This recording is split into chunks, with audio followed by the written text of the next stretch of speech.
The Dharma, incomparably profound and exquisite, is rarely met with even in hundreds of thousands of millions of kalpas. We now can see it, hear it, accept and hold it. May we realize the true mind of the Tathagata. Today is the 6th day of this 7-day session here in this first session of 2024, January. And there's been a request to speak about hell.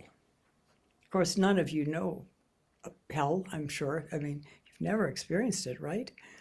Never a hair of it.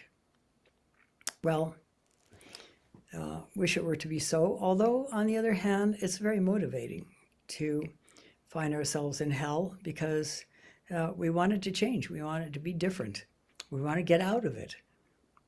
And that can bring about significant change if we're willing to go for it. Like Jacques Lucéran in Buchenwald, which was certainly a hell realm, and he was able to work with it, but not until he was pushed against the wall and became so ill because of the maltreatment they received as prisoners of the Nazis. He almost died. In fact, he was dying, but because he became one with the experience, he survived, and survived with a deep awakening into the truth of reality. Now, we're hard at work on book 2 of the Deepening Zen, the Long Maturation, and in it, there will be a chapter on the hell realms, as Hao Queen speaks of them. There's part of his writings that is expressed as jump right into the 86 hells. And it teaches how to work with finding ourselves in painful, difficult situations, what we would call hell.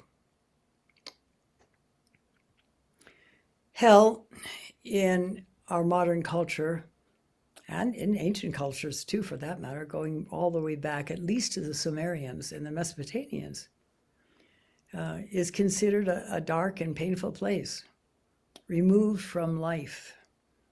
It is often considered someplace very different from life, a place of the dead, and it has added concerns about whether one has been evil or has erred in one's earthly life and ends up, or can end up as a result, in a hell realm. In Buddhism, it's taught that hell is here, right in this head, basically, in these ideas and these thoughts.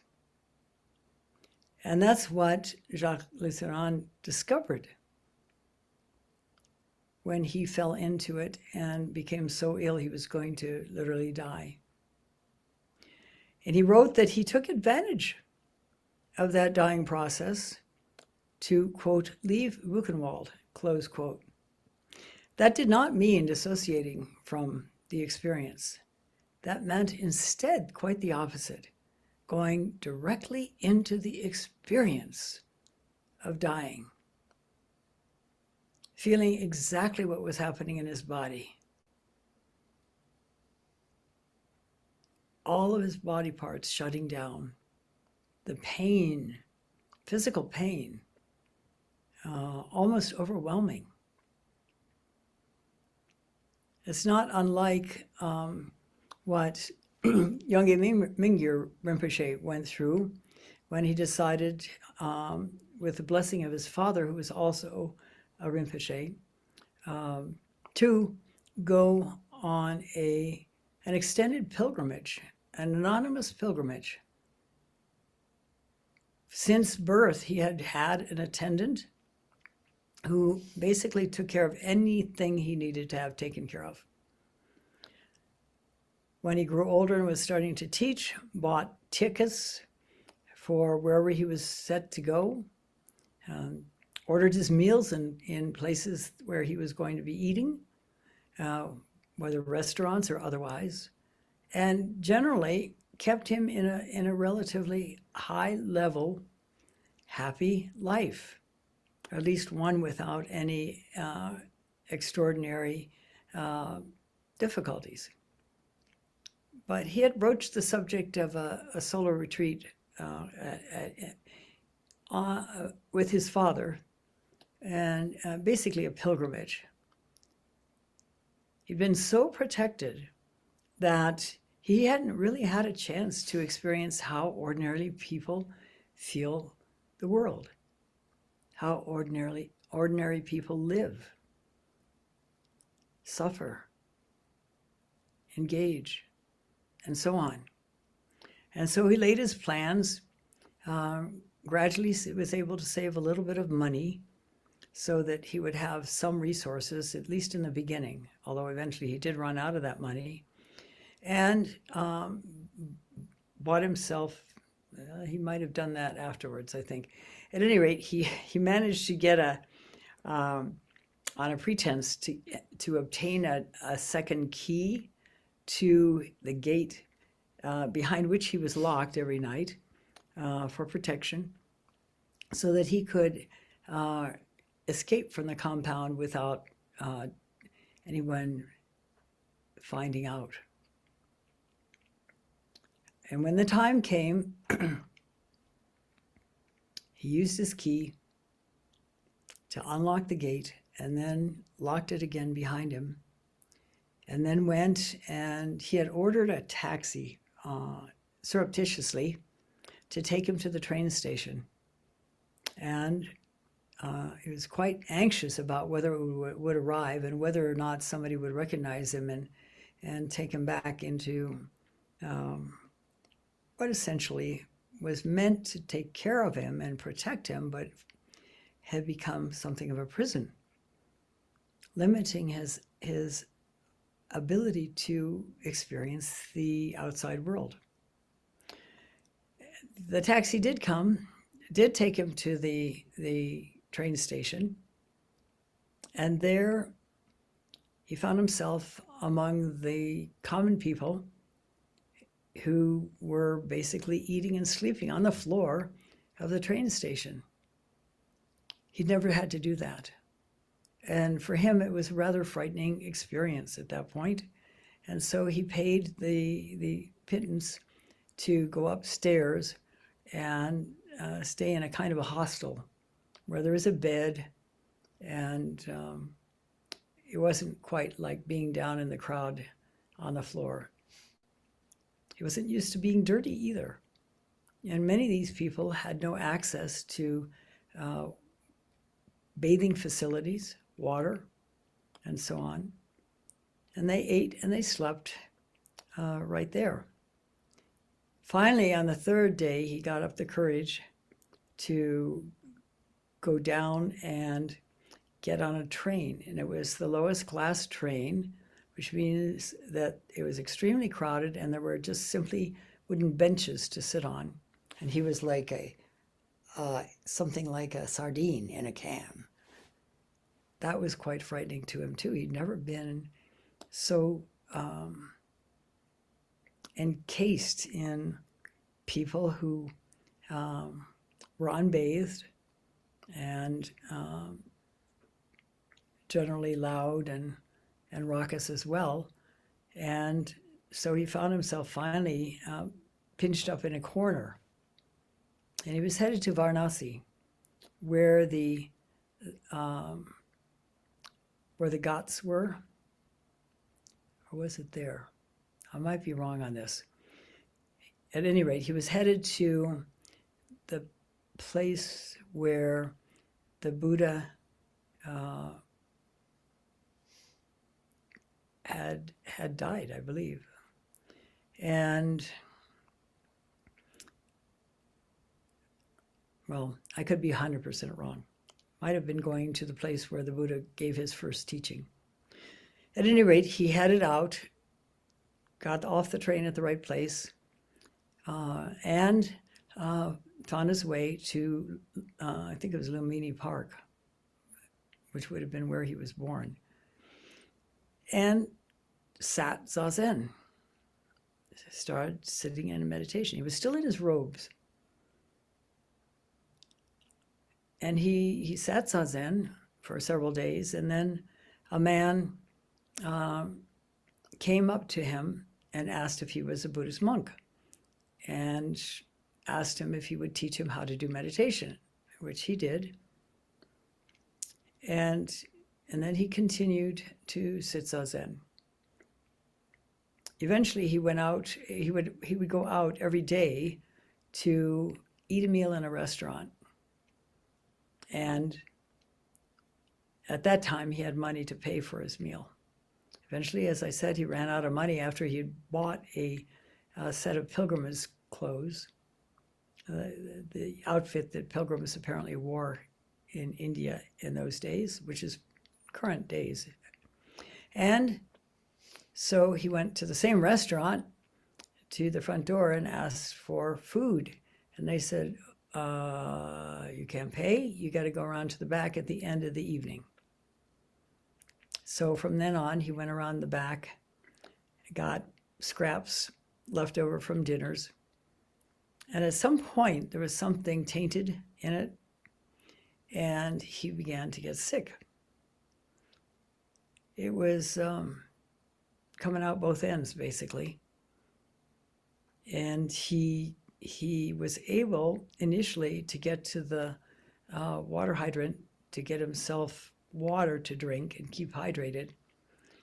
And then he was not able to, but on waking at one point, he discovered somebody had placed a couple of water bottles with water in them next to him. So he was able to drink those. He, by that time, was kind of hidden mainly out of sight, leaning up against a building in the park, apparently, where there was a Hindu. Whether he was a park keeper or what, lived, and he considered that he could get the attention of the park keeper and ask him to get help. But then he decided he had an opportunity there. And this is something for each of us to decide whenever we run into something similar, and what that is discomfort, rather than trying to get out of the discomfort, trying to get out of some form of hell, that we go into it, which is exactly what Jacques Lusseron did. And so he decided to do that. And he got sicker and sicker and sicker, and began to realize he was actually dying. So he went right into that experience as well. He recalled later being sad that he wouldn't see his mother again. I believe he was in his early 30s at this point, or maybe like late 20s. And still resisting the urge to call for help, he continued to tune in, to explore what dying was like. Now, the Tibetan practice involves practices where people can do this. And if you remember Ramana Maharshi, an Indian sage in the 1950s, who, when he was in high school, at 14 years old, suddenly was filled with a fear of death. And checking out among his relatives, he didn't see anybody that was in danger of dying right then, although to be born is to die. And we never know necessarily when it will happen or how it will happen. And so he decided to see what it was like. And he lay down on the floor, imagined himself no longer breathing, his body getting stiff, and being carried to the burning grounds and burnt. And out of that experience, like Jacques Lusseron, came a deep awakening experience. And from then on, after basically significantly deepening that experience over many months, eventually people began coming to him for teaching. And he ended up creating an ashram and eventually dying of cancer, which apparently did not bother him in the least.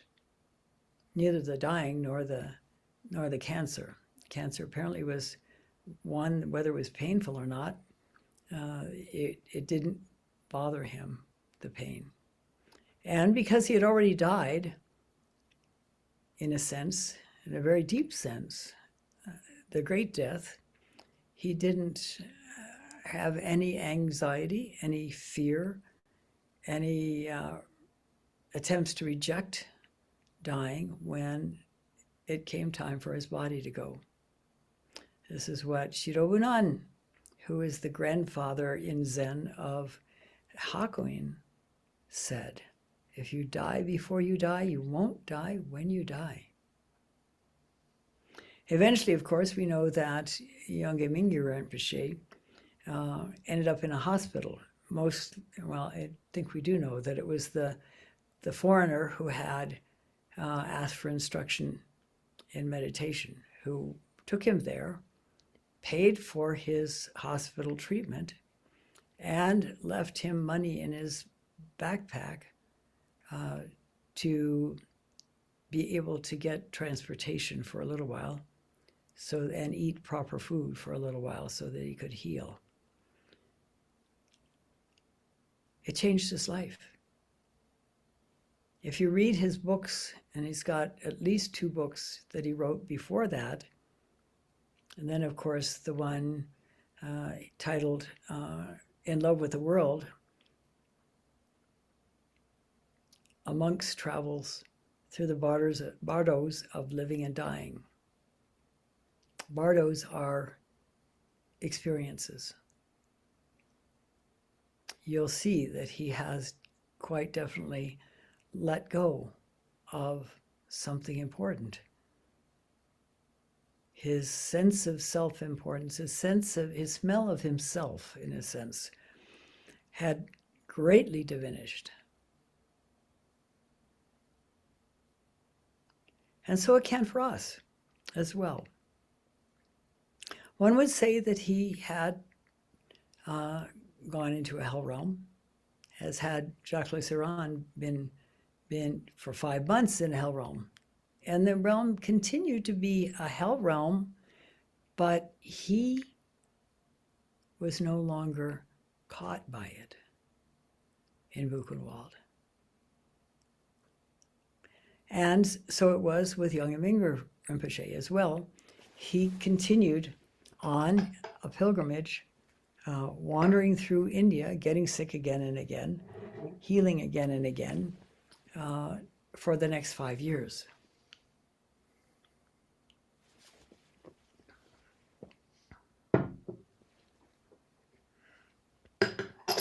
So what is hell? Buddhism teaches of the 6 realms, the top one being heaven, or the Deva realm, which really isn't a positive realm to be in, because everything is so there for you. You're well endowed with everything you need. You live a long life. But because of that, according to a woman who has written about this, let me see what it's called. She's written a book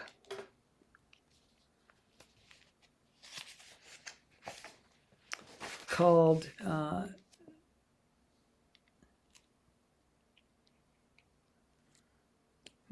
it doesn't give what the title is.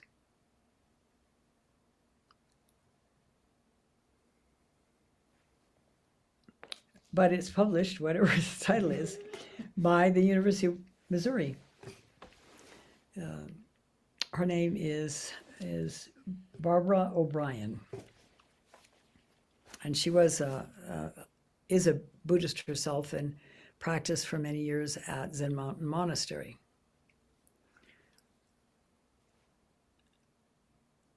What she says about it is that because of their wealth and the abundance that they have access to, they generally have no empathy, no compassion for people who have less. And this is generally true because, interestingly enough, the people who have the most wealth give the least amount of money in donations to worthy causes. Now, it's not universal, and we have here and there a few people that share their millions for good works, for support of people who have less than they do. But in general, it pretty well fits the bill. So you don't want to necessarily be born as a deva. As nice as it may seem to have everything fine, everything at your fingertips that you might possibly want, and long lives, lots of wealth, many endowments, but not to have compassion for your fellow beings, to live a selfish life, would it be worth it? So that's at the top of the hell realms as conceived of in Buddhism. By the way, these 6 realms are the realms of desire. In Sanskrit, called samsara.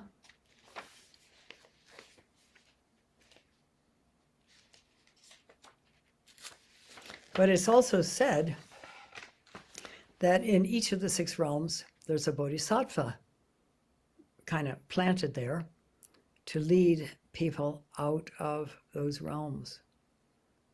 And one of the people that was mentioned in his comment about would we talk about the 6 realms was of Jim Badar's experience. Jim is a Buddhist practitioner, now teacher in the Theravadan school, I believe, but for a long time a Zen student of Roshi Kapleau, and then later Sunyana Graf Roshi. And one day he went to the ER with his wife because his hands and feet were getting swollen, and they decided to try to figure out what was going on. And so while they were there, a group of people who were in a bad accident came in. And so Jim said to his wife, you know, these people need it much more than we do. Let's not clog up the system. Let's just leave now. And his wife said, no, let's stay a little longer because they did take your blood, and we should at least find out what they find. And it was a good thing that they did, because it turned out he was in the end stages of a very extremely rapid leukemia. And in fact, immediately he was in the hospital, and they had to bring him up to a level of health sufficient that they could actually begin treating it. They told him he'd be dead in 2 days if he had left the hospital. And I remember when my brother was in medical school, he mentioned that one class they were looking at their blood under the microscope, and one of the classmates had something unusual in looking in their blood, and so they got the instructor to come over, and it turned out to be one of those fast-acting leukemias, and 6 weeks later he was dead. So Jim was in the hospital for 7 months. 3 times during that time, his family was called in to say goodbye to him. The last time he spoke of to me and said it was, he found himself in a hell realm. And he said, in that hell realm, there was a man, an old man with kindly eyes. And he did not understand how someone with kindly eyes could be in hell. And the man came over to him and led him through an invisible curtain into a land of profound peace, where animals were lying and listening to someone speaking. And so he led Jim over to a lion who was lying down and laid him down against the lion. That was the third time when his family was called in. But amazingly, Jim survived. He had a bone marrow transplant, which was successful. And when I talked to him, he was up and about and walking and talking and teaching Zen. Well, no, he wasn't teaching yet. He was still a student of Sannyana's because I met him at her temple. And he wrote about it at her encouragement. There's a book called Fire in the Lotus, or Lotus in the Fire. No, I think it was Lotus in the Fire, which we have a copy or two of up in our library. It's long out of print, unfortunately, because it's an extraordinary story. And Jim went along with some others of Sunyana's Sangha on a trip to Japan. This year she's taking her Sangha to India to go through the sites of the Buddha's life. But that was the first time they did a pilgrimage. And so they went to Japan. And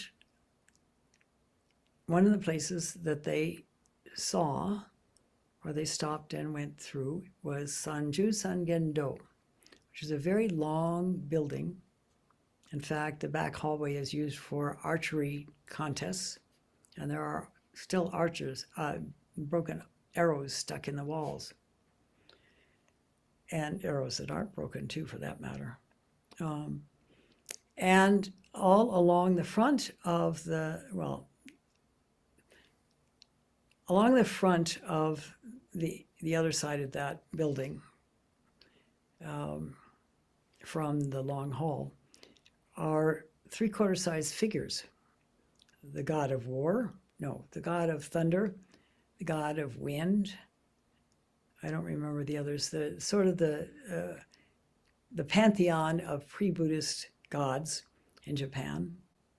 And then here and there are other figures, and one of them is that of Basu Senin, a mountain hermit, Senin, named Basu, who apparently had taken a vow to go into all the hells and lead people out until they were completely empty. And when Jim saw the figure of Basu Senin, this elderly man dressed in animal skins around his waist, with a little wispy beard, he said, "That's who led me out of hell."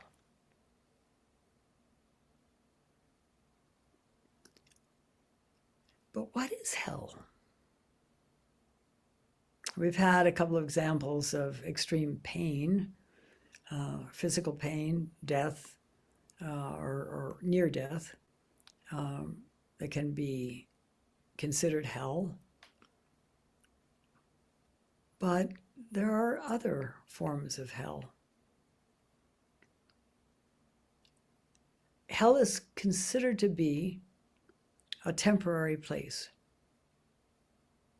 Actually, the 6 realms are considered to be temporary. We can wander through all of them. There's the hell realm, the hungry ghost realm, of addiction, of extreme desire, where people in that realm are depicted as skinny beings with necks so thin they can't swallow food, tiny little mouths, and big bloated stomachs, which is what someone who's starving looks like, at least in terms of the big bloated stomach. There are the realms of the asuras, the fighting demons. These are considered to be beings who are extremely aggressive, and one might consider them people who are ready to go to war in a flash, people who are jealous, aggressive, and so on. There's the human realm, which we know well, and from which it is said one can come to awakening. It's the only realm from which one can come to awakening. It seems like there are too many other impeding characteristics that prevent that. For example, in the hell realms, in the hungry ghost realms, in the heavenly realms. Then there are the animal realms. Let's see, and I'm leaving one out.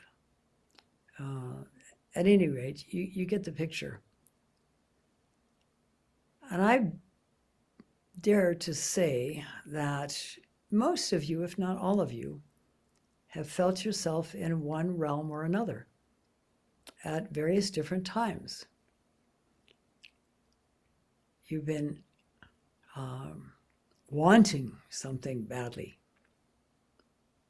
the hungry ghost realm. You've been angry, even furious, the fighting demons realm.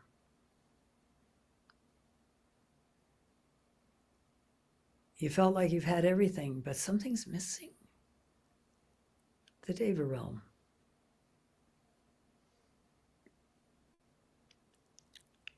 The interesting thing is, despite the general religious view that hell comes after death, in Buddhism,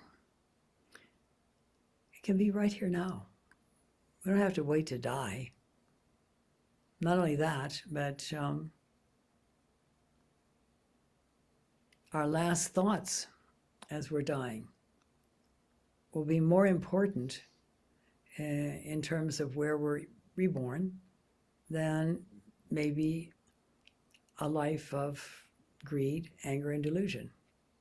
It all depends on the level of it and the how much of it there is and what good you've done. But it's not a fixed realm. Karma brings us to birth.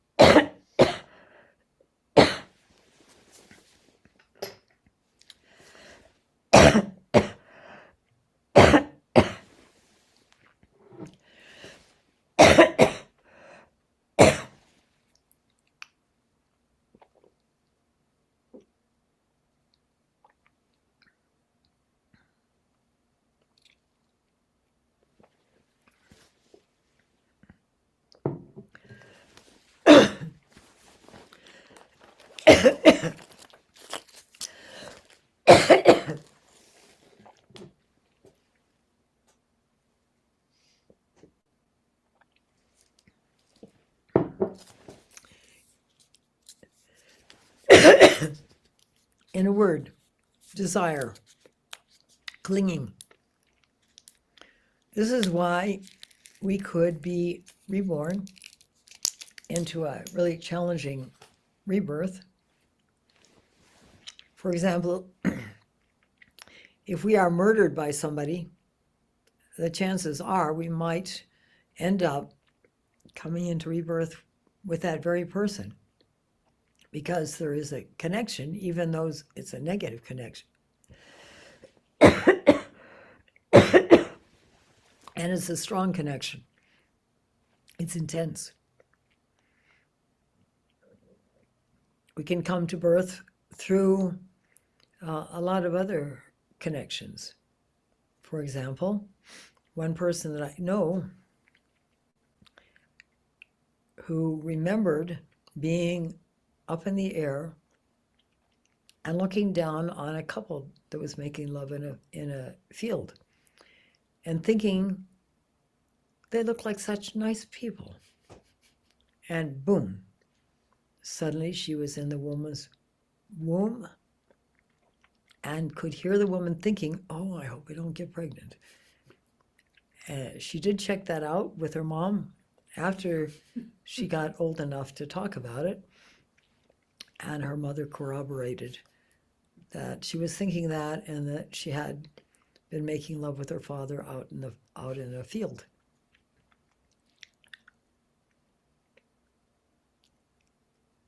This is why our last thoughts as we're dying is so important in terms of our next life.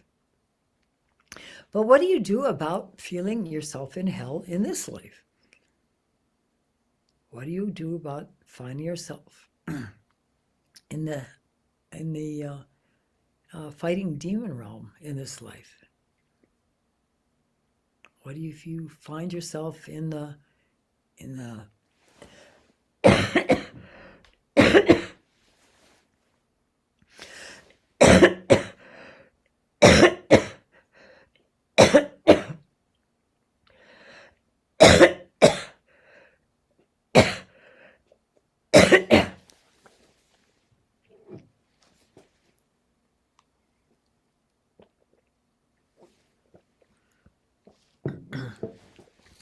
what if you find yourself in the hungry ghost realm? What if you find yourself in the heavenly realm? Although you're less likely to want to get out of that one. Well, just as Hakuin told the monk who is terrified of falling into hell, he said, I've been in every one of the 86 hell realms. Go there too. And the monk said, what? You're telling me to go into hell? And Hakuin said, yes. Go there. If you want to be free, go there. And that is the case for any of the realms, hell or otherwise. If you find yourself in a realm that is uncomfortable, that is a mind state that is uncomfortable. That's what a realm really is. Go there. Become it. Now, when I say become it, it doesn't mean, for example, if you find yourself in a fighting demon realm, that you lash out at people. What it means is you tune in so fully to the felt sense of that energy in your body that you're freed from it right there without it having to be gotten rid of. It's extremely effective. It takes time to master it, especially the more difficult mind states. And we were all happy to be in a happy mind state. But how does it feel when that mind state seems to be sliding away? Are we going to go clamoring after it, trying to keep it in place? That's just going to send it farther away. But if we tune into the anxiety, the discomfort of, oh no, it's going away. I was so happy. Why do I have to be sad again? Or why do I have to be angry again? Or why do I have to be whatever again? Tuning in to the physical experience, and you'll be surprised what happens next. And I won't tell you, I think you can guess by now, but it's going to be a very positive experience. And you'll be a little bit more free for having gone there. Jump into the 86 hells. No problem. Like, I don't want to do this, but feel it. It'll make all the difference in the world. And even if we are feeling numb, that's its own hell realm, really. Tune into that. What does feeling numb really feel like? Explore it deeply, the sensations. Thinking about it won't do a thing. Thinking about it will only dig it in deeper.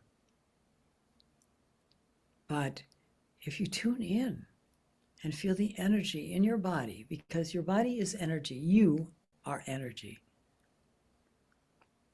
Become one with it. That is the way out.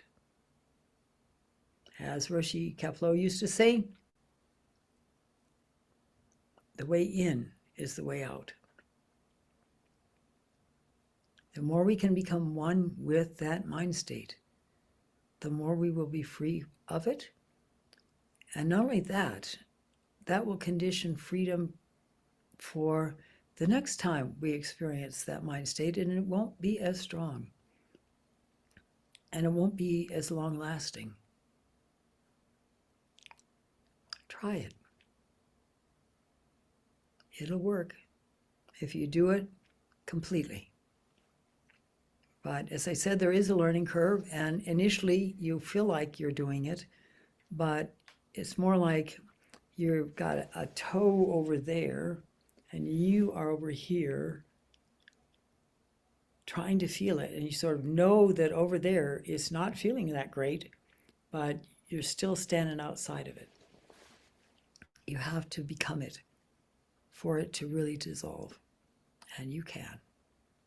Thank you for listening. I'll stop now and recite the 4 vows.